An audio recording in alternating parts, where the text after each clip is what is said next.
আলহামদুলিল্লাহ ভাই, এই যে রুমটা দেখতেছেন, এই রুমটা আমি আজ থেকে 30 বছর আগে লেখাপড়া করে আসছিলাম।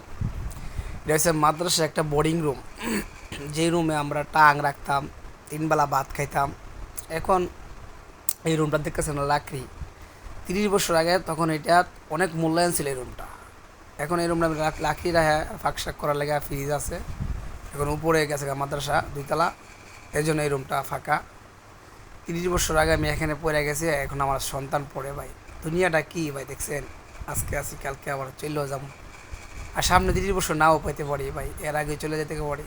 হায়াতের 1 সেকেন্ডের গ্যারান্টি নাই। এই জন্যই বলছি ভাই, যে কোনো একটা সন্তান, যার 2টা থাকুক, 3টা থাকুক, একটা থাকুক, একটা সন্তান হইলে মাদ্রাসায় দেখি, মাদ্রাসায় দিলে যে ভাই অনুভূতিটা কী, এটা একমাত্র যে যার সন্তান দিছে সে বুঝতে পারে। সপ্তাহে একবার গেলেন দেখতে, মাসে একবার গেলেন বা 2 মাসে একবার গেলেন, কী যে একটা মহব্বত, বাবা পুত্র যে একটা মায়া মহব্বত বাড়ে, এইটা আমরা ভাই 30 বছর আগে পড়ে আইছি। এখনও আমার বাবা মার কথা মনে হইলে কেমন জানি আমার মনে একটা ঝাড়া মারে। বাপ মা ভুল বুঝতে পারে কিছু কিছু বাপ মা, কিন্তু আমার সন্তানের একটা আবেগ, ওই মাদ্রাসার দিকে গেলে ওই তার মনে হয়ে যায়, আমার বাপ মা আমার জন্য এভাবে এভাবে আইনা দেয়া গেছে।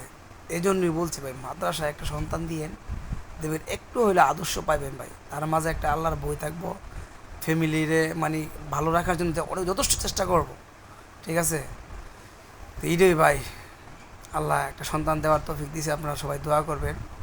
আমার বড় ছেলে এখানে পড়ে 10-12 মস্ত করছে। এটাই ভাই, কেউ সন্তান নিয়ে খাইতেছে না, কিন্তু সন্তান কামাই খাইতে হচ্ছে না, সন্তান যেন ভালো থাকে এই দোয়াই সবাই করে।